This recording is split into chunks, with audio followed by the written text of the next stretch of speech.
Mathematics, it's in everything we do. But have you ever wondered how people see it outside the classroom? Today, we will taking math beyond the textbooks and into real life.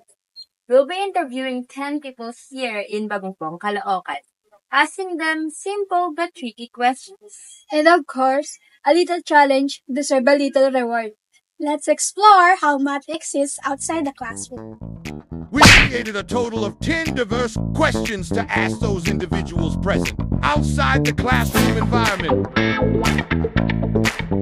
We went ahead and found 10 individuals to question. Nandito po tayo ngayon with Princess. So, Ate Princess, ito yung tanong mo. You see traffic lights every day. What is the usual pattern of colors from top to bottom? A. Red, green, yellow. B. Green, yellow, red. Or C. Red, yellow, green. A po. Eh! Tama, ito pa po. B po. B po. Tama! Tama na! Dahil dyan, nalo ka na! Aji Girisa! So, ang susunod nating interviewin ay student ng NU Fairview. Tatanong natin sa kanya ngayon about Fibonacci sequence. Ano So, alam niyo po ba kung yung Fibonacci sequence? So, ganito po yung Fibonacci sequence. I-add niyo po yung dalawang term bago yung next term na hinahanap natin. Halimbawa po, ito yung tanong natin. Fibonacci numbers appear in nature. Like in the number of petals in flowers, if a flower has 1, 2, 3, 5, or 8 petals, what comes next in this pattern? So, bibigyan ko po kayo ng example. Ang pattern natin ay 1, 2, 3, 5, and 8.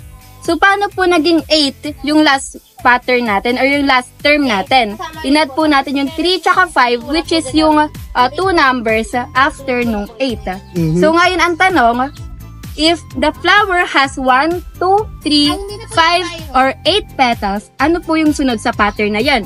A, 10, B, 11, C, 13. I-add nyo lang po yung dalawang number or dalawang term after nung huling term na sinabi ko. 12. Pipilihan po natin. A, C? C, C. tama. Galing nga. Dahil dyan, meron po kayo. Bicho. Lahat ng 8. Holy shit.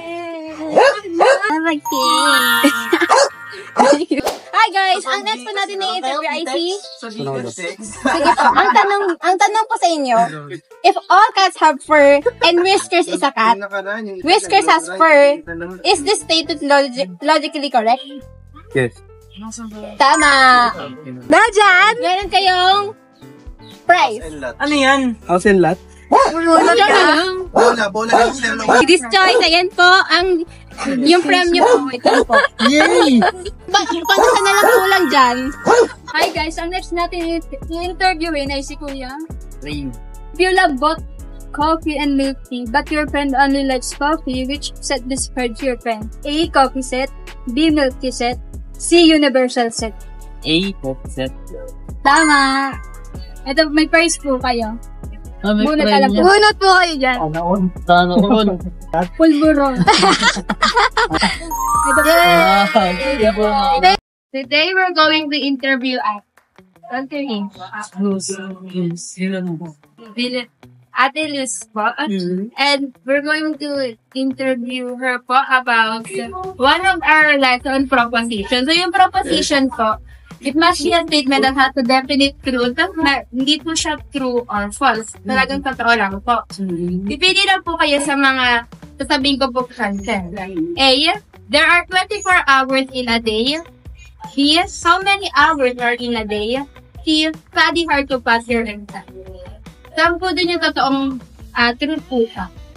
Saan po dito yung proposition na yung true, definite truth po siya, hindi po siya true or false. Mali po. Okay lang. Tamang sagot po ay A, there are 24 hours in a day. Pili po kayo ng reward at thank you po na Grabe naman. Thank you. Ay, girl, bye. Thank you, ma. Thank you po. Thank you po. Hi guys, ang next po interview natin ay si Nicole po. Ito po yung tanong. If x plus 5 equals 10, what is the value of x? A, 3, B, 5, C, 10. Ano? C po. Wrong po. Ano ba yan? Marunong ka galing ka sa math? May reward pa naman po. May reward daw eh. Sayang. Dito. Kung maano pa sa ano eh. Sinigang mix. Ayan na. Uy, Karoy! Paano ko pala? Okay, ikaw naman. Thank you po. Okay na, sige. Hi guys! Nandito po kasama si Catherine. and meron po akong itatanong sa kanya about sa mathematics and kapag nasagot niyo po, syempre may prize po kayo. If today is Monday, what day will it be after 10 days? A. Wednesday, B. Friday, or C. Sunday? Sunday po. And B po. Correct! Yay! Dahil dyan, Isa lang kat ba? Catherine. Yay! Noodles! Pantawid po ng prizes! Ano po tayo ngayon, Mitch? Kaiser. Kaiser, what's the worst thing to use as your password? A. Your birthday. B. Random letters and numbers. Or C. A mix of uppercase and lowercase. For me, letter B, because I believe that every password has its own meaning, and if you pick a random to make it as a password, I think it's very difficult for you to remember if it is just a random number. But if you pick your number just like your birthday, you will remember it because hindi lahat ng tao is alam yung birthday mo. So it's very specific if yung birthday or yung mga ikaw mismo yung nakakalam ng password. But if random, pwede yun random guess din ng mga tao if ever. Mali po yung Ay, may ganun ba yun? C. Your birthday. Ano ba yung tanong? Kung ano yung madali na mahulaan? Worst. Wala ka, di mo naman alam birthday Okay ko. lang yan. Kaya yan, pwede ka ba rin mo nalang yung site? Picture pa. Very weird. Oh my God. Ang bagal lang assistant. Gusto ko mag-grant yung mga survey, sir. Tapos pag mali, tusuntok. Hindi pala. Bawal. Ano? Thank you so much. Thank you. Ang next po natin na interview ay si Wilmore. ang tanong sa iyo ay what comes next in this sequence? 2, 4, 8, 16. Option A, 24. Option B, 32. C, 40.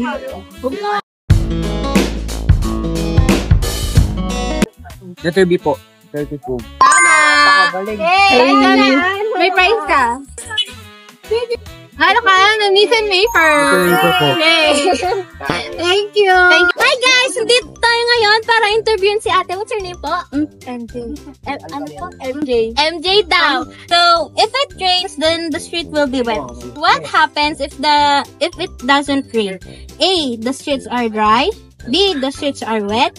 C. It depends on the weather. Correct! Yes!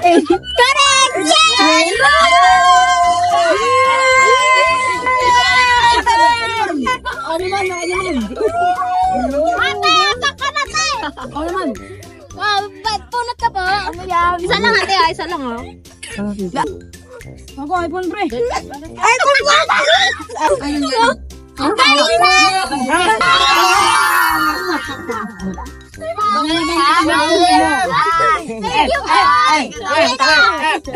Through our interviews, we learned that many people still find math challenging, but with a little guidance, they can confidently solve problems. Math is everywhere in daily life, whether it's managing time, handling money, or making logical decisions. This experience showed us that while math can seem difficult at first, a simple explanation can make it more understandable and approachable for everyone. that's all. Thank you for watching.